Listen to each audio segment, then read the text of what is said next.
Hello and welcome, and also first, before we do anything, shirt check, very nice. The TTRPG space is a big space with lots of players and lots of games, but I don't want to sit here and be like those people who just sit and say, my game has X, Y, and Z, and you're going to love it, and have you ever wanted to play this, this, and this, even though it's definitely already been done before? Unlike those people, I don't want to sit here and sound like I'm going to do an ad. However, I do want to talk about a game that I've been making, Blaster, my sci-fi adventure TTRPG. Now, before you go, I'm not going to sit here and just basically vomit all these things that you've probably already heard before from other games. I want to single out the mechanics that I think you will enjoy if you're looking for a TTRPG experience. And I'll just go out and say it, the reason I make Blaster in the way that it's made is because I want sci-fi to be fun again. Not only fun, but not complicated, because there are plenty of sci-fi games out there, but they either feel really dry, or they're horror focused, which is really fun, or they're just over complex. So, let's get into Blaster. I'm going to go over some mechanics, and hopefully, by listening to those, you will be excited about Blaster. So, going to make it a very short video. I'm going to focus on this being short, and not ramble on for ages. Let's go. First of all, the classes. How your characters get their abilities. Now, you might see, from a video on my channel, it's the most viewed long-form video on my channel.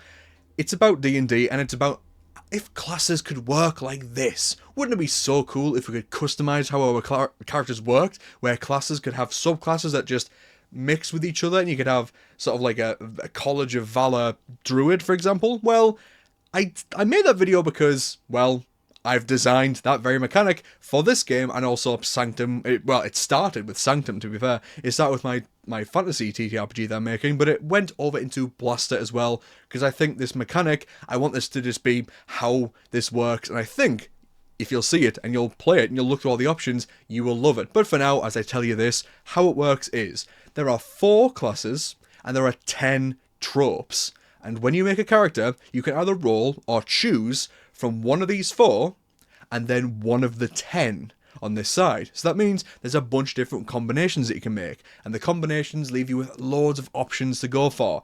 And the classes in question are the Marshal, the Rogue, the Techie, and the Vox. The Marshal is your fighty sort of character who's good with all weapons, and they can really scrap in combat.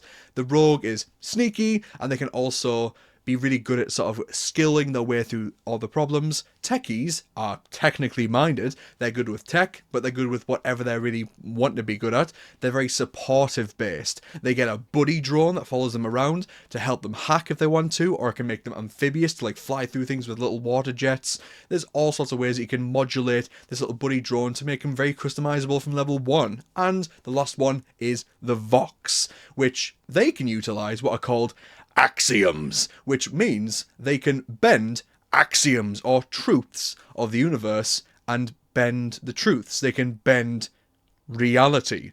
And the way that they do that is, their ability isn't that they can cast spells or anything. No, what they can do is, they can adjust their abilities. And when I say they can adjust them, I mean, let's say you have an ability that can target 1 target. How about it targets 2? Instead, what about the range of an ability? What if you just extended it? What if you deal damage? How about you just deal a bit more damage? And you can do that by spending points that you get in the game to adjust how any ability works. An ability that you get from the class, the trope, a weapons property, a different ability that you get from, for example, your species, your origin, or an intrigue. Any of these bits that you can customize your character with, they can all be adjusted with the Vox, which makes them some of the most insanely cool characters to play, especially since another ability they can get with the Vox means that you can do it to other people's abilities too. So someone's got a really cool ability, how about I just give you another target you can do that to? You can apply those same bonuses to them. It's really, really cool in practice. So, with that being the case, those classes there, the tropes in question, we have the Bastion, which is a defensive tanky sort of dude, the Espionage, which is all sneaky, the Wrangler, which gets a little Xeno or a little automaton pet that they can bring around with them. There is the Voyager, which are really good with ships and also just being a good like explorer around the galaxy. There's all sorts in there. There's the Chrono, which is good at manipulating time. The Atomic, which is about energy and manipulating atoms. They can resize themselves. All sorts of cool stuff that you can do with all these options. And that's how classes work. And when you choose a class and a trope, you put them together. You have all this customization at level 1. And you get a level 1 ability from each, which means you get to have these two things together. Already at level 1. It's so fun. You get abilities from your species and your origin and all this stuff, but those two class choices means that your character can be so different at level 1, and you haven't even chosen anything like a subclass, you've just put these 2 points together. And also, I should say, at level 1, you get to make what's called a first level improvement, which means that you can either increase your health, how much fatigue you can increase your stats, or you can get an ability. You can choose from your class or your trope, and in each one of those, there is 20 abilities to choose from, so 40 in total, which means your character from level 1 to level 10, which is the max, you can have a completely different character, even from another player that has the exact same class, the exact same trope, depending on how you choose those abilities. And also, if you wanted to, it's not just a case of choosing, because 40, how can I choose between all those?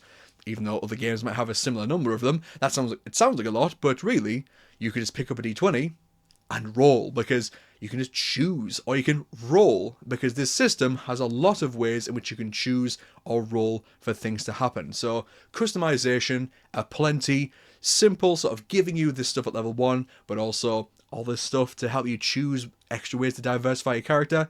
Lovely. Not going to spend too much on this. Instead, I mentioned about, how it's presented. How about how the game is written?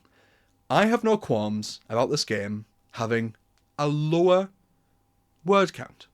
I don't want to fluff up the pages and get it to, make sure I get it to 3 books. No. If this project was ever going to reach 3 books, I would stop making it.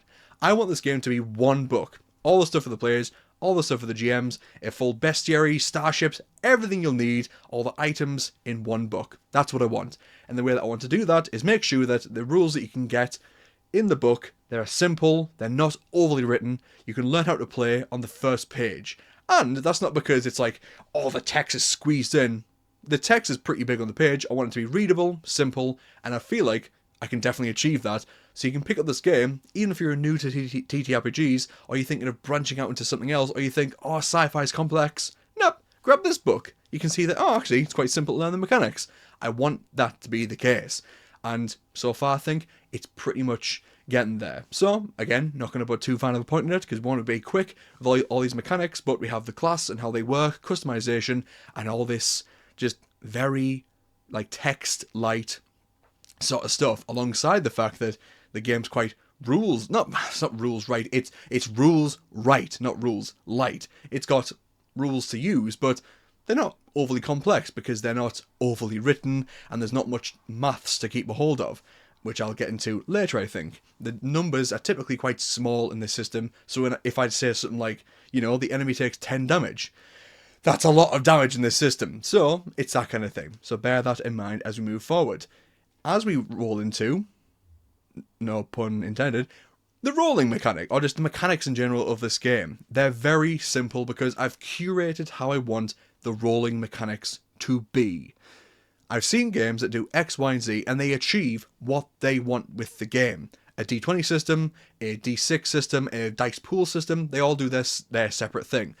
I wanted to challenge myself and make a system that I felt unique in how I want it to be, but also could achieve what I want.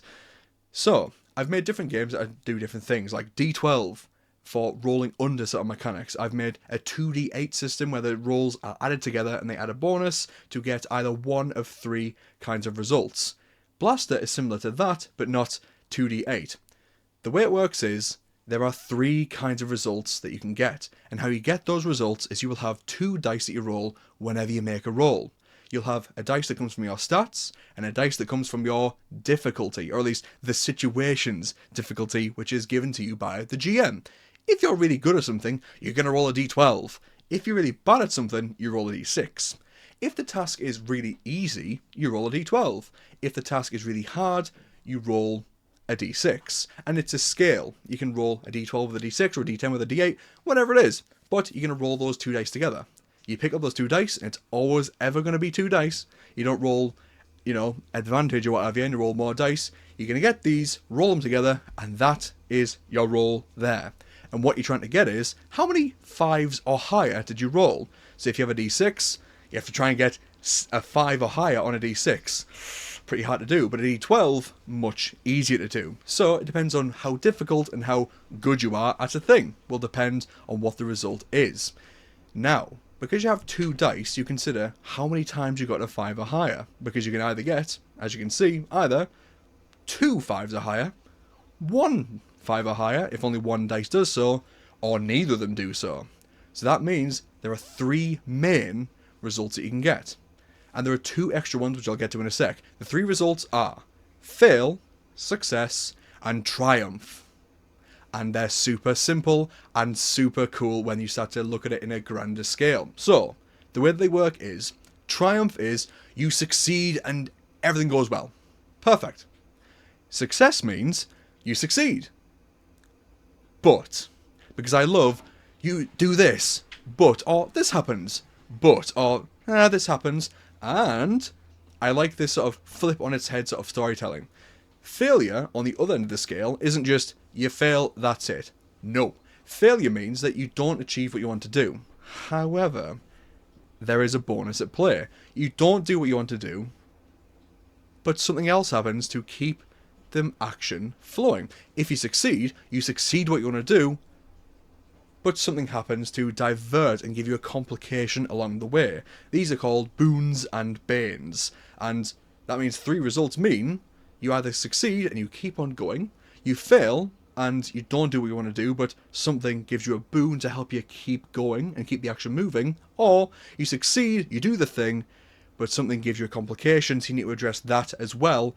So the action continuously keeps moving as a result. You either succeed and keep going, you fail, but something directs you in that direction, or you succeed, but now something keeps the action moving and moves it in that direction as a failure, or at least a bane happens. So all these results are focused on action keeps on moving. The narrative keeps moving forward, and that is the case among all the kinds of results you make in this game.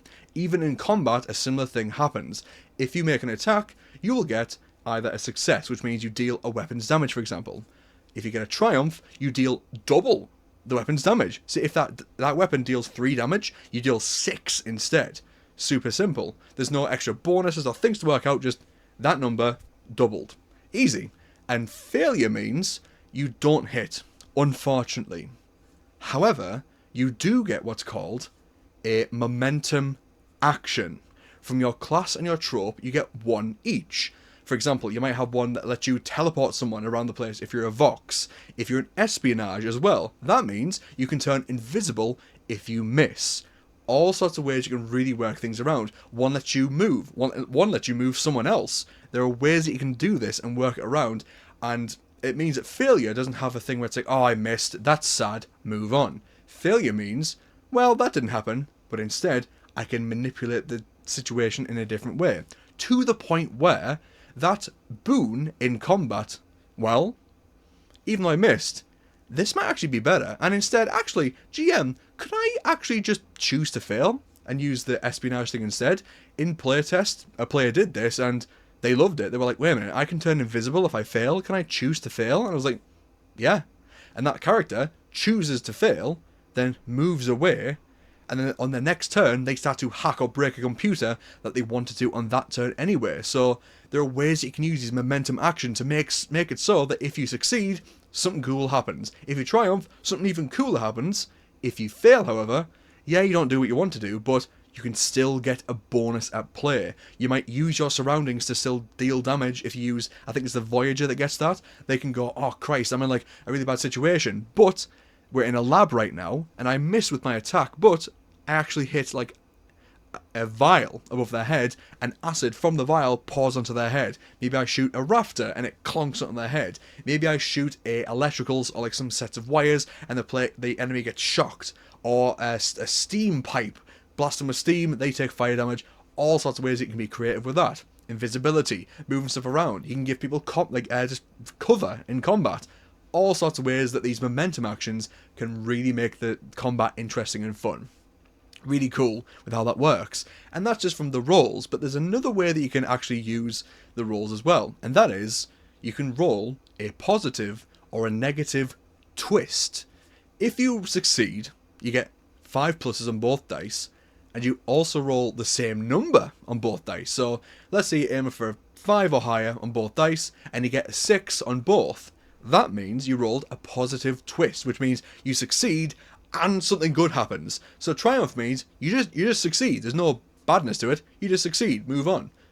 A positive twist means you succeed and something good happens. So not only do you succeed what you want to do, but something direction in that direction with, oh no, cool, an extra boon happens. Something even better happens, which can feel amazing when that happens at the table. And on the other side of that, we have the negative twist. If you roll a 4, 3, 2, or 1 on both dice, that means you roll a negative twist, which can mean that outside of combat, you fail and a bane happens, which is like, it can be really bad. So a failure, you fail, oh, and a boon happens. Actually, no, yeah, so a failure means, failure, you don't succeed what you want to do, and something bad happens. Or no, that means that the action continues in the bad direction because you didn't succeed what you want to do initially. That in combat means different things, but some very fun things. A positive twist in combat means that you get to act again. It's not like you get a critical in any way. Your critical means, if you want to call it a critical, the positive twist in combat means you get to act immediately now. So you get to take another action, another attack, and these things can stack. It's possible for you to stack all these things up, and you can get positive twist, positive twist, positive twist. In a playtest, I had a character who started the very first combat round that we ever had in Blaster with him starting off and getting a positive twist, which means he could shoot his shotgun again. He then used all his resources, which I'll explain in a second, to take another attack, and then another attack. So this player was sat there with 4 attacks when he could make normally 1 per round, and he obliterated the bad guy, and it was amazing to see. But a negative twist means in combat, the enemy gets to immediately take an attack, which can be super fun, or super scary, or super bad depending on the situation, because the enemy can either take an attack to immediately start attacking, or they can intersect or whatever they want to do, or they can just remove an effect that's currently on them. Are they blinded by an attack? Well, they can just wipe that stuff out their eyes. Maybe they've been restrained. They just break out of it with your negative twist. This negative twist puts a negative twist on the plot or the flow of the combat.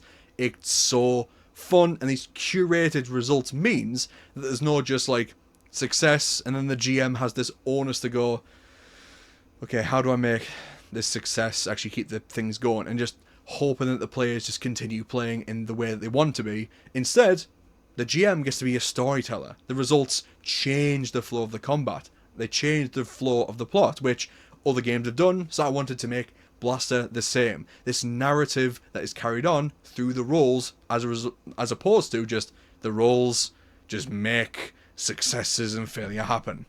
It's success, failure, but success, but all these buts change and evolve the story in a way that's super fun at the table, and you will see it in games that do like a similar thing. And in Blaster, it's just as fun, and with the really simple mechanics, it means that, bang, I got 5 pluses. That means I got a triumph or I got a success. So simple, so cool, and it rolls into multiple facets of the game, and it's always the same sort of mechanic. Just fail, success, triumph. Super simple. The next thing I want to discuss before I go into anything like, stat blocks of enemies that you get to use, I want to talk about action points. Action points are the mechanic that you might have picked up that there's some sort of points that I've mentioned throughout all this. Action points are your kind of meta currency in this game. You can collect up to 15 of them and use them in ways to change your abilities. You can spend 5 to give yourself another action immediately if you wanted to, which means if you have 15 of them, well, you can start taking some pretty cool actions. You can spend a number of them to increase the type of result. We talked about failure, success, and triumph. How about you spend some points to increase the kind of result that you get, and this means that you can make that failure, I really need that success, or I don't want that bane, so I guess I'll make it into a triumph so I can escape that guard noticing me. That kind of thing can happen. And the way that you get action points is through rolling, through acting. You get action points. It's not just in combat, so you want to keep having combats to get these action points to use in combat. You can get them whenever you take an action, right? It's not just, action in the action movie sense, but it can be in the action movie sense, because when you make an attack, you get action points. When you do a thing, you get action points, which means that if the players do a thing and they plan around it, I will normally say, yeah, you do the thing and you succeed. But if there's a chance of failure or some drama to be had, then not only do they get the fun of rolling, but they also get action points. Now, that's all well and good. You can use them, you can collect them. Now, is that it? Well, yeah, you can use them. Meta currency. But what this means is, players that you have that are normally quite quiet or reserved, they will start joining in more, as my players did. Because those that typically kind of sit and let everyone talk, and the more talkative people will join in, they started to actually take a more proactive approach, because they realise, I can get rewarded by playing. So, in other games you'll have it where it's like, oh, I get an XP point if the GM thinks, you've been very active this session, yes, you can have an XP point. By just rolling, by just participating in roll by roll, how do you want to solve the situation, a player will go, oh, I'll do it, because they want to get these action points. Yeah, it can seem greedy in one sense, but those that don't ever join in will start to join in. And even if they don't get rewarded, if you change back to another game or whatever, you'll start to see that players will go, oh, it'll help them come out their shell because they'll want to be rewarded for taking action. That's a little side effect of it, and it's so cool to see that happen at the table where my players who wouldn't normally join in go, actually, I want some action points, guys, and they'll start to take it in and be an action-packed hero. Great. And now let's get into the more combat-y stuff. I've talked about making attack rolls and stuff. Well, let's talk about stat blocks. And I talked about how things are written. Stat blocks, I want to focus on simple stat blocks. I have a bunch of games on my shelf and I've took inspiration from bits and bobs. For example, Nimble 5e went, hey, what if 5e wasn't just loaded with mechanics? And stat blocks could be very simple. I like that. You got things like Shadow Dark, which is a similar thing with the way that they're arranged. Vagabond, which goes, hey, what about like actions that aren't just like a list of actions this enemy can take? What if it's arranged so that the main thing it probably will use is at the top as opposed to just alphabetically arranged? That's how I want my stat blocks to be. I want players and enemies to be very simple. So the GM can run a bunch of enemies and not get overloaded. And I'm not saying that I copied off all these games. I'm saying that I was inspired by these games and how well they present their stat blocks. So the stat blocks in Blaster are very information loose. Not to say that it's like a rules-like game where the GM needs to make everything up from scratch like how some games do it. I want it to be so that Blaster, when you're running combat, it's very simple for the GM, but they can still have a lot of interesting things that they can do. So, it'll typically be, an enemy will have its name, what it is, how big it is, its difficulty, alongside what difficulty dice in question.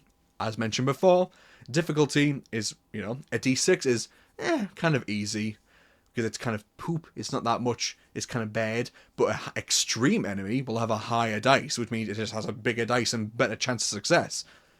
And the actions will come right underneath. Anything like its vulnerability or its immunity, they'll be listed there, but there's nothing like what languages it can speak, because the GM can just make that decision. How many times have we looked at a stat block and went, okay, cool, it can speak like Elven. But what if it can't, Like, this enemy, I make it unique. This guy was raised by humans instead of elves that doesn't know Elven. But I made that decision as the GM. Yeah, it can be like, it can help new DMs, but come on. We all have looked at, even people who started off and who aren't that confident in the hobby, people have looked at a stat block in any game and went, yeah, what if I change that? People will do that with stat blocks, so making it so that the information that you need is there, but things like, what languages can it speak? Or like, how far can it see? Just having universal rules for all these things so the GM can go, cool, it can speak this alien language probably because it's this alien. That's there. Things like attacks will be there, but those extra miscellaneous, just extra bits won't be. The things that you need are there, and the actions are very simply laid out. You'll have the range, what dice they roll, and any extra effect. There's no law or wee extra bits. It's all very simple. There's not a massive load of attacks. The main attacks the thing will do are listed there. I want to make sure that if the thing has multiple attacks, I'm like, well, which ones won't it probably use? Which are the most significant and most emblematic and thematic thing for the character? If you have a big sort of dude who's in a big suit of armor, and he has like 3 suites of attacks, could I make that 2? Like, what's the most, like, emblematic thing? He's got his miniguns on his arms, and he can make a big stomp. Do I need these extra little rockets that aren't as powerful as the blaster? No. He wants to use his big, like, machine guns all the time. So he's going to use those. He's not going to care about his little poopy little missiles that come out. He's got these things that can make a big stomp. That's the most thematic thing that can make it quite different from this guy over here that has a rocket. That kind of thing. So, the stat blocks are very rules right, we'll call it. Rules right, not rules light. And the way it's laid out, super simple. And this is very similar to how Starship stat blocks are, which is on there as well. Starship combat, I was thinking, how am I going to do this?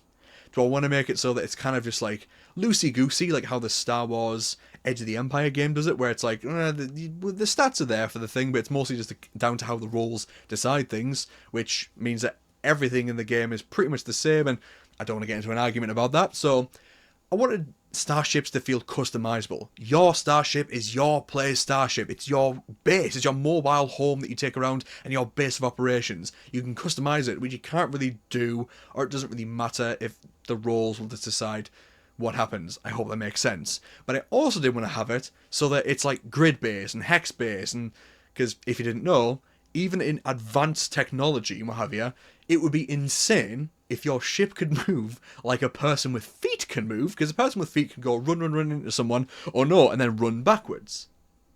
If a starship could go, drive forward, stop dead in its track, and then just go backwards, that would be some insane thrusters that it has on this starship. So, instead of having all this stuff like what the X-Wing game does, where you can have your enemy, like your plane has to turn, your starship, sorry, has to turn, and the enemies have to turn, and they have like turning arcs. Instead of all that, I just made it abstracted. You and the enemies are at an abstracted range. You can move, you can take an action to move closer, or you can take actions to move further away until you're very far, and you can move again to escape the combat. And during the fight, you can have multiple ships, because there are stat blocks in place to make it sure that the GM can choose, is this balanced, because we don't want to have the players just explode in a vacuum of space. So, unlike other combats that you can sort of choose how it goes with GMs, Starship combat, it is balanced, so how many players dictates how many actions a player can do. If there's 4 players, the maximum number of actions the GM can deploy is 4. Even if there's 4 ships, they can take 1 action each, and there are stat blocks to make it significantly different. For example, an easy ship that does 1 action is called the Mosquito, which has its weapon, the Stinger, which lets them move about, and they're really annoying, and once you hit them, well, when you try to attack them, you actually have a negative to do so, but once you do hit them, you wound them and they start to freak out and they can't move as well, which means that they're very easy to hit. So they're annoying at first, but then when you land them down, bam. I thought that was quite emblematic for a little small, kind of crappy ship that you can go against. Meanwhile, a ship called the Rival, which is perfect for if you're starting off and you want to have like an enemy sort of rival set of player characters, guys that look kind of like a mirror reflection of the player characters, but like a rival band of them. Well, this rival ship is 1 ship that has 4 actions against a 4 sort of player character set. There are a bunch of stat blocks in place, and they're really simple. I should probably go over the next point, which is initiative, which is probably commonly known. In this game, it's called the combat order. And how it works is super simple, and it works exactly the same whether you're in a starship or just on foot. It works like this. The players go first. If you're surprised, then, well, the players miss out on some actions here or there, but the players go first. They get a card saying 1. The enemy then goes next, so that means a player and an enemy. That enemy gets the number 2. You can put it on a card, on a piece of paper, post-it note, a chip for another game, whatever you want, as long as that person gets 1 and the enemy gets 2. Then another player gets 3. The enemy gets 4, and you keep going until everyone has a number. Then, after choosing who goes when, you then go over and choose, oh, okay, on the next round, we don't choose. We just follow the same routine again, which means it combines this sort of choose when people go tactics of it and this structure of combat. It allows for abilities that have a 1 round duration, so it doesn't have someone going first and my ability ends at the start of my next turn, but then I go last in that round, which means I basically get 2 to escape all that. tactical choice at the beginning, and then it becomes turn-based and it's structured after the second round. Perfect.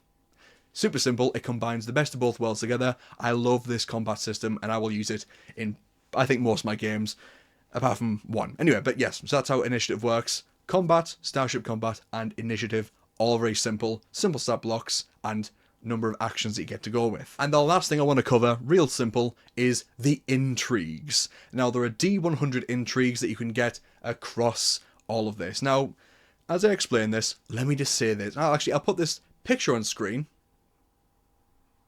Okay? That was Matt Colville reacting to me. My message when he said this. So bear that in mind as I say, okay, I'm fully aware that draw steel has its complications. When I was making my Intrigues for Sanctum in version 1, to hear that draw steel did this, I was like, okay, that's really cool. Truly the worst thing that could happen would be if I was to make a game and people were like, you're copying draw steel. I want to put this out there now, I was not copying at all. I thought of doing that because I thought, oh cool, like an optional way of getting a bonus, but with a drawback. Again, you might be seeing that I like that sort of thing if my base mechanics of the game is success, but, so if I have that at play, yes, I wanted this from the start, and I finally got 100 of them. I made 100 of them, it took ages to do so, but I did it. You can now roll a D100 and get an Intrigue, which basically gives you a bonus and a setback, which means that it's balanced. You can choose this optional thing, do I want an extra bonus on top of my character? Well, if you do want that, to make sure you're not overpowered, and you got this optional extra thing, there's also a drawback. A very simple one in this is called feral. Maybe you've grown up on a planet being raised by space wolves, who knows? Your character gets an edge, a bonus, on every single attack roll they make. All of them. On every weapon, on everything. Everything you do that's an attack roll, you get an edge. Incredible. Your character is just so violent and feral. But you cannot dodge. No, you can't block. Sorry, you cannot block, which is the action that you can take to double your resistance with your armor. You can't do that because you're so focused on attacking. Another one that is really cool, which is the last one I'll talk about because there's 100 of them. I could go on forever, but I won't. The last one is called advertisements, which basically, in brief, you have a big glowing annoying advertisement. Don't we all what those are? You have a big annoying advertisement that's loud and just annoying and flashy on your body somewhere to represent a mega corporation of your choice. You get 5 units, which is like currency in this game. You get 5 units and an additional 10 units if you verbally talk about this product or this mega corporation to a new NPC in your day. But the drawback to this is this big annoying advert is on all the time. Which means you have a setback, you have a snag to trying to be sneaky, because as you're trying to sneak through this complex, you have by now just going on beside you. And that's just a really fun one. You have the Ruined Wrestler as another one, which is inspired by the likes of Hulk Hogan. You get a bonus to grappling and all this kind of stuff, but people remembered when you said something when the microphone was on. All sorts of really cool stuff, like you get to be melted for one of them, which makes you amorphous, but you can't be injured. Another one makes you just tougher, but you have one of them is even like you could be a sleeper agent. All very sci-fi based things. So, the last thing I want to say, alongside the fact that resting in this game, is there are 3 kinds. You can either take a very short breather, where you get a little bit of health, or you lose a fatigue point, like a single one, out of your maximum of like 10. You have a respite, which is an 8-hour rest, which is quite a long time. You get like double, basically, you get double the points for breather. So actually, would it be better if we just took a breather, which is 10 minutes, but you can't do the breather all the time. You need to wait till after a combat ends, or 4 hours have passed. So, there's back and forth, which one you want to take. One that takes more dedication, and the other one is a recovery, which takes a full 24 hours to do, but you get everything back. You get to remove all your fatigue, and you get all your hit points back, and you get to remove an injury if you want to. So, a very small breather, more dedication, but you get basically double what you get from that anyway, and a full, very long time to remove everything.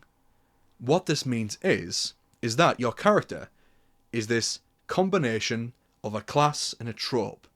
They're action-packed with these action points that they accrue from playing the game. And your character can get hit points back from just taking a second to, okay, I took a breather. I'm okay now, guys. And they get a D4 back. They get some health back. Or they can take a full recovery to sort of end the adventuring sort of session or like camp or whatever it is, this the sort of moment. We end it for a big long 24 hours and get back into the fray. Maybe you need to retreat and take a recovery and maybe retry and change this, and the GM will change the situation. But regardless, the rests make it so that it's better to take a breather and just get back into the fray a bit instead of just long rest, and just, you know, removing all the progress and take it ages. It's more like this game wants you to keep the action going, and the action always stays up, and you want to keep doing the actions, because when you take a bigger rest, like a respite and a recovery, you lose your action points. So all those action points that you built up and you rolled for, they're all gone. So it's actually better for you to keep on going and keep the action flowing. And that's what I want from this game. I want high action adventure to keep on going, an adventure focused game. You want to keep adventuring until you really, really can't anymore.